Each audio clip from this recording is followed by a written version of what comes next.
नमस्कार शेतकरी मित्रांनो, हिरवी शेती या चॅनलमध्ये आपलं स्वागत आहे.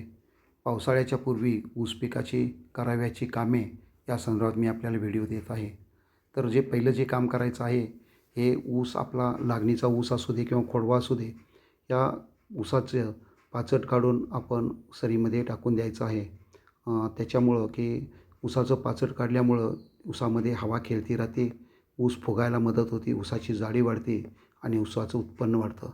दुसरं की जे काही पाचट आपण सरीमध्ये पसरवलेलं आहे, त्या पसरवलेलं जे पाचट पावसाळ्यामध्ये कुजायला चालू होतं आणि त्याचं सेंद्रिय खत आपल्या ऊस पिकाला उपलब्ध होतं आणि त्याच्यामुळं की आपल्या ऊसाची वाढ चांगली होती. दुसरं जे काम करून घ्यायचं आहे की आपण पावसाळ्यापूर्वी आपला जो ऊस आहे, त्या ऊसामध्ये 8 ते 10 सरीवरती एक सरी अशी या बाजूला त्या बाजूला दोन्ही बाजूला दाबून घ्यायची आहे.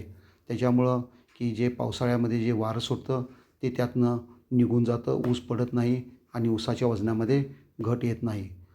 तिसरं काम करायचं आहे ते आपल्या ऊसाच्या शेताच्या भोवतालचे जे बांध आहेत, त्या बांधावरती ग्लायफोसेट ग्रुपचं औषध मारून घेऊन आपले बांधावरचं तण पूर्ण जाळून घ्यायचं आहे आणि बांध स्वच्छ ठेवायचा आहे. पाचवं काम आहे की शेतकरी की अजून आडसाली लागण करणार आहेत, ज्यांनी सरी सोडलेली नाही, त्यांनी सरी सोडून घ्यायची आहे.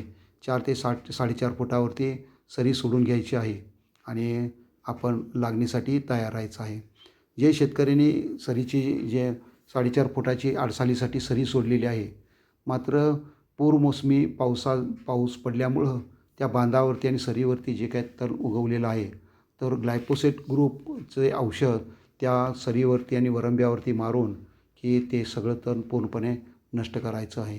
आणि शेवटचं काम आहे, हे काय आपलं शेतकरी ठिबक सिंचन संच बसवणार आहेत, तर त्या ठिबक सिंचन संच पावसाळ्यापूर्वी इन्स्टॉल करून घ्यायचा आहे.